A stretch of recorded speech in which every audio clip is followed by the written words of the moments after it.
All right, we're back. I got a little unexpected surprise today. We got another Firefly.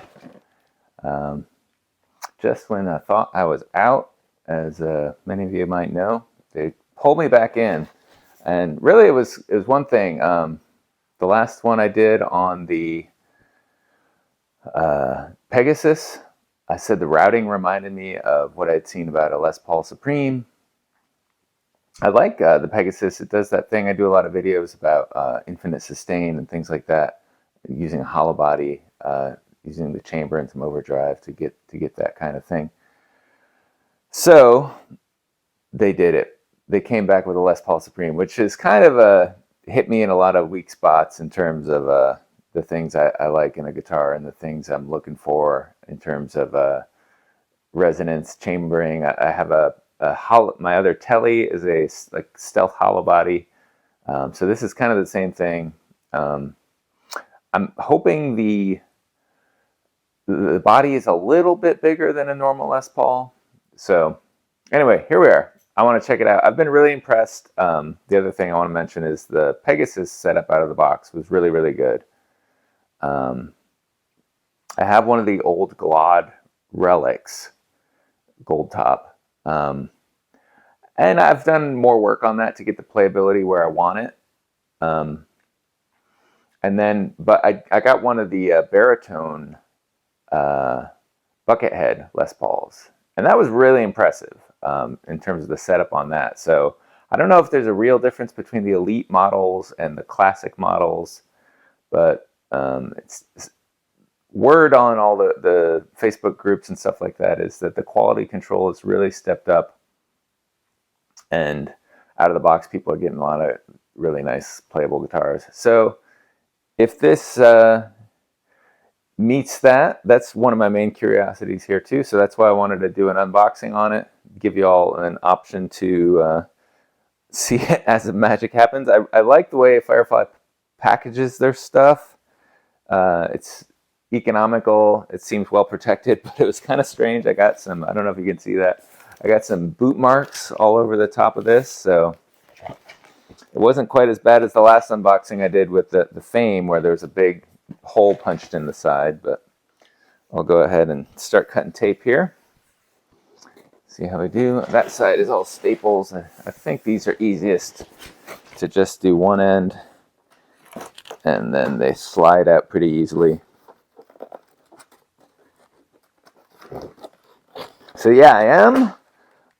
If they change the design of the Firefly, a lot of people are asking for a natural Pegasus. I've been kind of vocal about that on their Facebook groups. And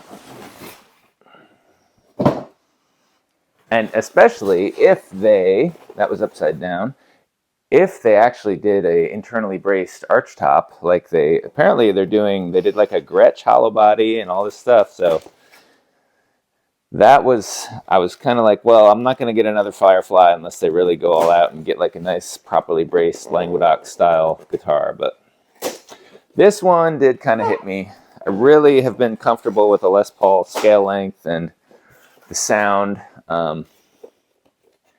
And if this can kind of blend some of the best of both worlds, I'll be impressed with that. I have seen, apparently the Les Paul Supreme is not a big, doesn't get a lot of love from the Les Paul world. But this was the amber, orangish yellow one. We got our typical stuff, just a cord and an Allen wrench. And they get this up here like that. So they have these routes. And I'll bring it up close so we can all... Ooh, it's light. Someone mentioned they were coming in at like 5 or 6 pounds. I actually thought I was going to miss this. I was watching it. They're just right at that price. I mean, the first Firefly I got was $150 Telly, which was good. But as I mentioned, I donated it away. I wasn't using it enough. Donated it to a camp. This one, so it's a little higher, and I think some of that is tariffs and politics and global stuff, but I thought it'd be worth a check out. So there it is. This is kind of the amber tiger orange. This is kind of the amber tiger orange. I've upgraded them on a ring light today, so I think that looks really good. I really like this kind of the dark sides, and it's a arched back, as I was hoping. It was wasn't super easy to tell, and a lot of people are saying they like it has the actual Gibson Les Paul cutout shape and location of the switch tip. And, you know, just for, I'm going to sit down here and feature the guitar for a little bit. Just for, you know, if you're comfortable with that, obviously that's going to be a big difference. I don't really notice, to me, a LP, SP style versus the Gibson layout of stuff isn't that big of a difference. The pickups are interesting. And the SP style ones I've played so far, they've been good. They're different, they're unique, they have a little more high-end content than, and a little lower output, which puts them right in the ballpark. Oh, it's nice, kind of dancey. This is a veneer. It's kind of a weird effect, the way they did this in person. It's like the top, what I'm seeing, kind of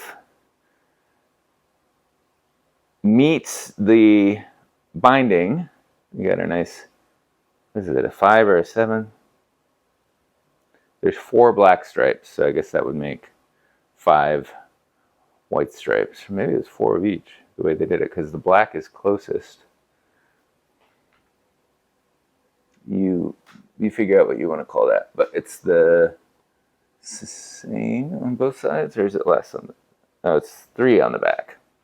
And then people get into this stuff, 3 on the top. Yeah, but I'm used to the feeling the binding is just ever so subtly below the top of the guitar. We can kind of evaluate how well book matched we think that is. I'm kind of seeing this on the video monitor more than in person, so looks really good to me. But yeah, that's probably the most striking thing that I would indicate to me, besides the weight, that this is not just a normal Les Paul. Like right off the bat, this feels like that's a little higher, which, you know, if it's a hollow, mostly hollow body, so the idea is the center block comes down just to the bridge, and then it's all hollow all around here. But I'll try to get it to a tune.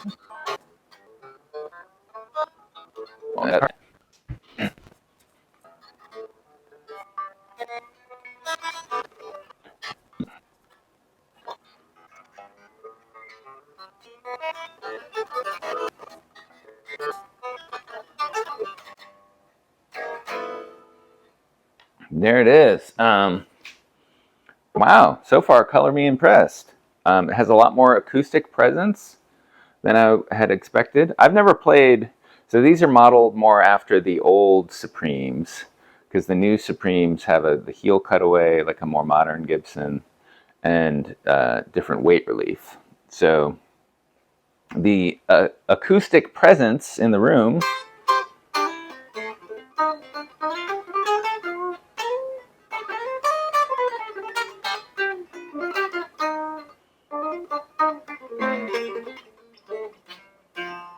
I really like it.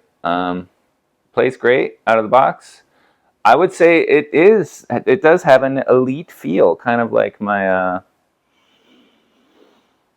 the Buckethead one, which, you know, because the Buckethead's a baritone, I don't know if it's just easier to get the action right because it's a little more forgiving with a longer scale in some sense. Could be. That was one of my questions. But no, this has an elite feel. This feels more like the Buckethead. So I'm going to go ahead and call that a thing. I don't even think they make the classics the way anymore, or at least they've upgraded their fretwork and setup. and it's on the level with the Pegasus. I'm gonna try to give you a critical look at the inlay. Nothing's jumping out at me, but I'm an old jam band kind of go with the flow kind of guy. If you've seen some of the guitars I make, fit and finish is not my first priority. I'm into the kind of underlying structure and acoustic build, those kind of things. Which, but for these kind of things, I dig on some Trogley, talking about Les Pauls once I got the Les Paul bug. But the thing that made me think this might get a lot of playtime going out with me is, ooh, I like these little buttons, are good. It does have, it's lighter. Playing out a real Les Paul does cause me some pain if I do it too much for too long. And it has that acoustic resonance. I could see it doing some jazz. No push pull. Ooh, it pulled that speed knob right off, but that's easy enough. Just spread out the little things. Already it's good. I just pressed it down some more. But if I needed to, I could spread out the volume pot there a little bit. There it is. So, and the other thing, one of the main differences, a lot of people are concerned about kind of getting in there and working on the electronics, because obviously, like an import guitar, a lot of people want to upgrade the electronics and pickups first.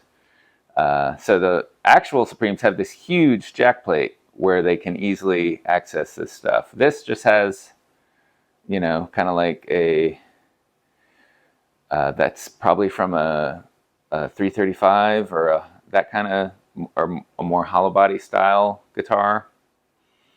So it'll be interesting. Gold, I don't run it into a lot of gold hardware and stuff, so I don't have any sitting around in reserve.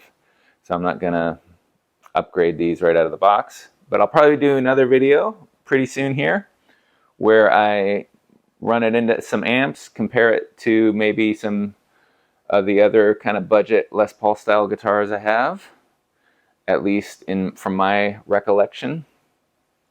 And you can tell me what you think. So far, out of the box, I'm happy. I don't. By the time I do the next video, I'll check the playability on all the frets. They are the rounded edge. That's good. One of the things on the old classic gold top, I felt like I had to round. I did some like razor and kind of like, what was it? Just some metal bars and like Allen wrenches to kind of press down the binding was a little sharp. That is improved. So this was about $275 delivered to my door. I've played out the classic pretty happily. I've played out some Epiphones. I've played out SE PRS 594. Gut reaction is, unless the pickups are trash, I'm probably going to be playing this a fair amount out. So far, so good, Firefly. Let me know if you have any questions in the comments. If you have any other questions, agree, disagree, flames, whatever, I'll do my best to react in a, in a good or equal way. So let me know what you think about if this mic is helping, if the ring cam circle thing is a little annoying. It looks a little better to me. Until then, I'm Dave. See you next time. Peace.